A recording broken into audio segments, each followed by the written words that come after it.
Archival footage of Vietnam shows a recurring image. The side doors of the Huey helicopter are wide open. A soldier sits on the edge, gripping a machine gun. In the frame, his face remains steady, but the eyes show the strain of combat. The footage reveals the reality of their mission. These men faced extreme risk daily. Why did they take these positions? The answer lies in the evolution of flight. The year was 1944. World War II was reaching its end. For the first time, rotors dipped into combat zones. These were isolated incidents. The Sikorsky R-4 appeared in a handful of rescue operations. These machines were fragile. They carried 1 or 2 people. The military treated them as experiments, but the potential was clear. A helicopter could land where a fixed-wing plane could not. It did not need a runway. It could drop into deep jungles or mountain peaks. At the time, reliability was the enemy. The engines failed often. The airframes were thin. Sustained use remained a dream. Then came 1950. The Korean War began. The technology advanced quickly. New models like the Bell UH-1 and the Helos UH-23 entered the theater. These machines could carry weight. They could fly missions reliably. The rugged Korean terrain became the testing ground. How did they use them? At first, for medical evacuations. Then, larger models arrived. These carried full infantry squads and emergency crates of ammunition. Soldiers began firing personal rifles from the open doors. The results were promising. But a fatal flaw emerged. The helicopters were vulnerable. A single rifle round from the ground could end a mission. One bullet could sever a fuel line. It could snap a hydraulic hose or puncture an oil tank. The helicopter would lose control and crash. Several crews died learning this lesson. The weight was the trap. Adding heavy steel armor made the machines too heavy to lift. For years, American engineers found no solution. They could not protect the crew without grounding the craft. Then, field improvisation changed everything. Soldiers on the ground began MacGyvering their own solutions. This sparked a radical shift in design. It led to the birth of the dedicated attack helicopter. Events accelerated. American commanders were learning these lessons through blood and fire. They did not yet grasp the scale of what was coming. They could not imagine the sheer volume of rotary wing flight in the next conflict. History calls it the helicopter war. This was Vietnam. 1965. The American military expected a repeat of Korea. They were wrong. Vietnam offered no front lines. There were no clear trenches or open fields for traditional maneuvers. It was a war of shadows. The enemy refused to follow conventional rules. The North Vietnamese and Viet Cong used the terrain as a weapon. Heavy tanks got stuck in the mud. Bombers missed targets hidden under triple canopy jungle. Standard infantry tactics failed in the heat and the brush. At first glance, the U.S. had every technological advantage. In reality, their old tools were useless. The terrain dictated a new kind of war. Fixed-wing aircraft were too fast. Ground vehicles were too slow. The sound of rotors became the heartbeat of the conflict. There was no turning back. Thus began the era of the door gunner. 12,000 helicopters. This was the scale of the deployment in Vietnam. It remains the largest helicopter operation in human history. The central figure of this fleet was the Bell UH-1 Iroquois. Everyone called it the Huey. But the machine that landed in 1975 was not the same machine that arrived in 1965. Each upgrade came at a price. The military learned through loss. By the end of the conflict, statistics proved the danger. Approximately 5,086 Hueys were destroyed. That is nearly half of all helicopters sent to the theater. The early models were flying trucks. Pilots called them slicks. These were transport birds, stripped of heavy weapons to maximize lift. Their mission was simple: move troops and move supplies. The Pentagon called this air mobility. It was a revolutionary doctrine. Why was this strategy chosen? Traditional infantry movements were too slow. Long marches through dense jungle exhausted the men before the fight began. Parachuting was imprecise and left soldiers scattered. The helicopter changed the math. Now, rested and fully equipped squads dropped directly onto their targets. When the mission ended, the rotors spun up and the men vanished. No other vehicle could perform this task. But the design had a flaw. At first, the Huey carried almost no protection. Only small armor plates shielded the pilots and the vital engine components. Command believed speed and maneuverability were the only defenses needed. They were wrong. The footage from the era shows the result. As the war intensified, the North Vietnamese Army and the Viet Cong adapted. They studied American flight patterns. They mapped the predictable landing zones. They waited in the tall grass with heavy machine guns. The Hueys were flying into a trap. Events accelerated. The Viet Cong stopped firing at the soldiers and started aiming at the rotors. Metal skins shredded under fire. Cockpit glass shattered. The era of the defenseless transport bird was over. There was no turning back. The Huey had to evolve or become a graveyard. Vietnam, 1962. The Viet Cong perfected a deadly tactic. They set ambushes specifically for low-flying helicopters. The rebels used Soviet-supplied weapons, 23mm autocannons, heavy machine guns. These rounds ripped through thin aluminum skins like paper. The danger increased during landing.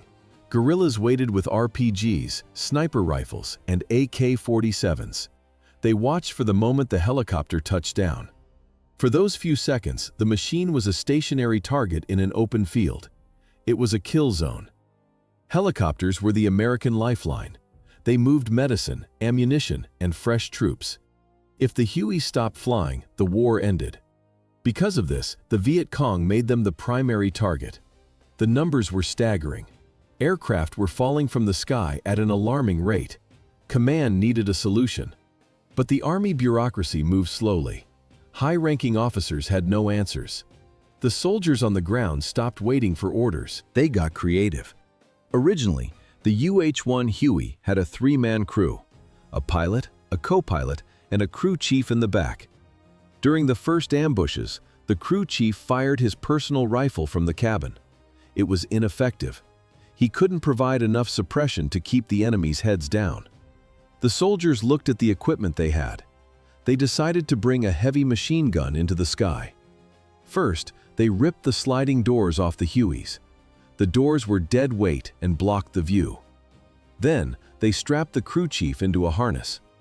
The weapon of choice was the M60. At first, the crew chief fired the gun from his lap. He sprayed bullets during the final approach and the rapid takeoff. He targeted muzzle flashes in the jungle or suspected sniper nests. The results were immediate. This improvised firepower worked. The door gunner was born.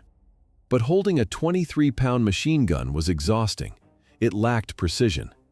Crew chiefs began building improvised mounts. They used metal pipes or simple bungee cords to take the weight.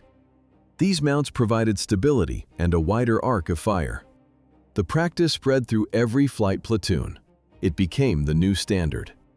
But a tactical flaw remained. One gunner could only cover one side of the aircraft. If the enemy fired from the opposite tree line, the Huey was defenseless. That is when the second door gunner entered the frame. Number 4. That was the missing piece of the crew. The pilot flew, the co-pilot navigated, the crew chief managed the mechanics, but the fourth man changed the geometry of the air war. They called him the shotgun rider, or simply, the dedicated door gunner. His mission was to cover the blind spot on the opposite side. It sounded simple, but in Vietnam, this role quickly became the most dangerous assignment in the entire conflict. More dangerous than the pilots. More dangerous than the frontline infantry wading through the mud. This was not standard procedure, not at first. It started as pure improvisation in the field. Soldiers welded mounts onto the airframes because they were desperate for protection. High command watched. They saw the survival rates stabilize. They saw the enemy heads keep down. The improvisation became doctrine. The door gunner became an official specialist. He was not just a passenger with a trigger finger. He was an integral organ of the machine. He maintained the turbine. He loaded the cargo. When the pilot tried to squeeze a 40-foot rotor span into a 30-foot clearing, the gunner was his eyes. Through the helmet intercom, he guided the approach. Left, left, clear tail, set it down. But his primary function was louder. He was there to spit thousands of rounds of ammunition into the tree line. But this was only the beginning. The crews began to experiment. The standard M60 machine gun was reliable. Its 7.62 NATO round could punch through thick jungle foliage and shatter cinder blocks. But one gun was not enough. They wanted a wall of lead. Mechanics rigged double mounts. They modified trigger mechanisms. They installed spade grips from the D model variants for better control. The footage shows a gunner sitting on a crate. Between his legs rests a massive cardboard box. Inside that box, the crews packed improvised ammunition belts. They spliced shorter belts together to create a continuous stream of 2,000 or 3,000 rounds. No reloading, no jamming, just sustained, suppressive fire. Then the heavy hardware arrived. 6-barrel M134 miniguns appeared in the door frames. These monsters devoured 6,000 rounds per minute. Grenade launchers were bolted on, even 50 caliber heavy machine guns. The weight increased. The aerodynamics suffered, but the firepower was undeniable. Very soon, the Huey transport helicopter evolved. It was no longer just a bus. It was a fighting platform. But there was a problem. The Huey could dish out punishment, but it was terrible at taking it. The fleet split into two distinct classes. First, the slicks. These were the troop carriers. They kept the weight low. Just the crew chief, the door gunner, and their M60s.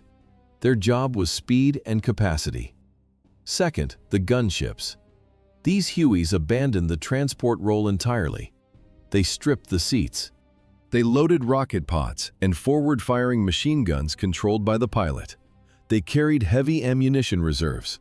A new tactic emerged: the hunter-killer teams. The slicks would dive into the landing zones to drop troops. They were vulnerable, slow, heavy with passengers, but the gunships watched over them. They circled the perimeter like sharks. They showered the jungle with high-explosive rockets. If the infantry on the ground popped smoke to mark a target, the gunships leveled the grid square. The concept was effective. It saved lives. However, a fundamental flaw remained.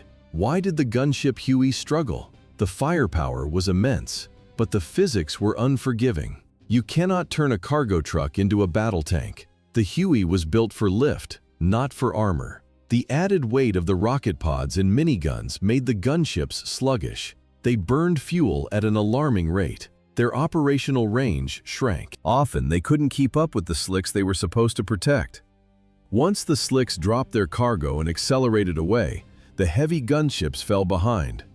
But before the engineers could invent a solution, the gunners had to survive the reality of the job. Forget the movies. It wasn't about rock music and screaming "hoo-ah" while blasting trees. It was terrifying. It was visceral, and the danger came from two directions. First, gravity. At first glance, a thrilling ride, but in reality, a death trap. The gunner rode halfway out of the open door. The wind battered him. The helicopter banked at 60 degrees to dodge missile fire. Did they fall out? Yes. Some disappeared into the canopy forever. Most survived only because of the monkey harness, a simple strap tethering them to the floor. Veterans tell stories of gunners slipping during evasive maneuvers. They dangled outside the aircraft, spinning in the wind, helplessly suspended over the jungle, until a crewmate hauled them back inside. Second, the enemy. This was the greater fear. The North Vietnamese army was not stupid. They learned the anatomy of the Huey. They knew the pilot had an armored seat. They knew the nose was reinforced. But the open door? That was soft flesh. The gunner sat completely exposed. No walls, no glass, just air. The snipers aimed for the door. Casualty rates among gunners skyrocketed. They tried to adapt. They wore chicken plates, heavy ceramic breastplates. They wore flak jackets. But in the tropical heat, the armor was suffocating. And against a high-velocity rifle round, it was often useless. There was no protection against a crash. If the bird went down, The gunner was usually crushed or thrown. This fear was constant. Yet they climbed in, day after day. Now, look at the approach. The hot LZ. This was the moment of truth. The pilot pushed the stick forward. The helicopter dropped out of the sky, aiming for a small patch of grass. Tracers rose from the jungle like reverse rain. The pilot fought the controls, low and fast, minimize the exposure. If the ground was flat, they didn't even hover. They performed a running landing. The skids slammed into the dirt, sliding forward. The infantry jumped out while the bird was still moving. Then, full power, liftoff. It was chaos. Helicopters crowded the air. Rotors slashed through tree branches. Pilots, fresh out of flight school, panicked under fire. They flew into the ground. They flew into each other. Official reports often listed these losses as human error. But when the air is filled with lead, error is inevitable. Through this chaos, the door gunner kept firing. Sometimes they fired after they were already dead. Take the story of Gary Wetzel. January 8, 1968. Wetzel was a door gunner on a Huey inserting troops. An enemy RPG, a rocket-propelled grenade, slammed into the fuselage. The explosion was catastrophic. It blew Wetzel's left arm almost completely off. The shockwave shattered his body. The helicopter smashed into the ground. The wreckage was burning. The enemy was charging. Wetzel did not retreat. He crawled back to his position. He dragged his mangled body to the machine gun. With one arm, he opened fire on the advancing troops. He held the line. He suppressed the enemy until he passed out from blood loss. He woke up moments later. The fight was still raging. He didn't scream. He dragged the survivors to the safety of a dike. Then he passed out again. He lost the arm, but he survived. The military awarded him the Medal of Honor. There was no mistake. These men were harder than the steel they rode in. But the shooting itself? It was a nightmare of ballistics. The camera records. The vibration of the airframe shakes the entire image. Aiming was impossible. The helicopter moved at 90 knots. The gunner was vibrating. To hit a target, he couldn't aim at it. He had to aim behind it. He had to compensate for the forward momentum of the helicopter carrying the bullets sideways. The only way to hit anything was volume. Fire a long burst. Watch the red tracers arc into the mud. Adjust the stream like a water hose. This speed created a dark reality. A gunner had a fraction of a second to make a decision. The figure running below. Was it a Viet Cong soldier or a frightened farmer? The enemy wore black pajamas. So did the civilians. The gunner looked through the wind, the vibration, and the fear. Mistakes happened. Civilians died. It was the brutal arithmetic of a war without front lines. The Huey had served its purpose. It was a legend, but it was stretched beyond its design limits. The U.S. military looked at the data. They realized they couldn't keep modifying a transport helicopter. They needed something new, something built from the ground up to kill. The era of the improvised gunship was ending. 1967. This year marked the arrival of the UH-1 Cobra in Vietnam. It was a machine designed for one specific task: combat. Before this, pilots flew modified transport helicopters. Now the military had the world's first dedicated attack helicopter. It changed the air war over the jungle immediately. The design was narrow and aggressive. Engineers stripped away the wide body of the Huey and replaced it with a slim, aerodynamic frame.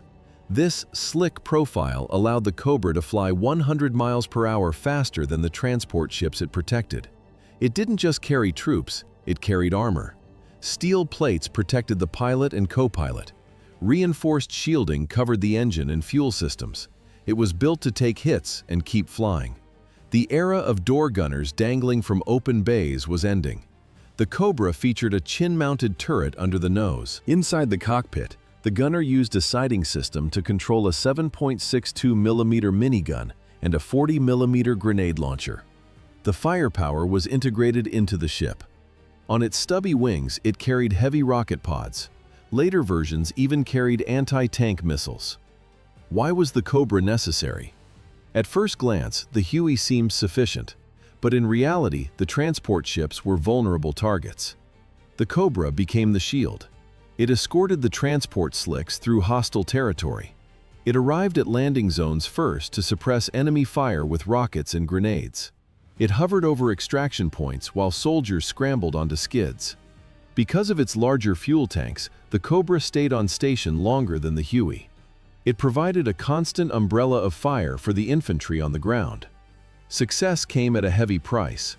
2,700 door gunners and crew chiefs died in action before the Cobra arrived. These men operated in the wind and heat, exposed to every sniper in the tree line. They performed maintenance by day and manned the machine guns by night. Their loss forced the evolution of the attack helicopter. The footage shows the Cobra diving toward the canopy. The sound of the minigun is a continuous roar. The transition from transport to predator was complete. The era of the dedicated gunship had begun. This machine defined the future of air cavalry. The casualties were counted. The tactics were rewritten. The Cobra stayed in the sky.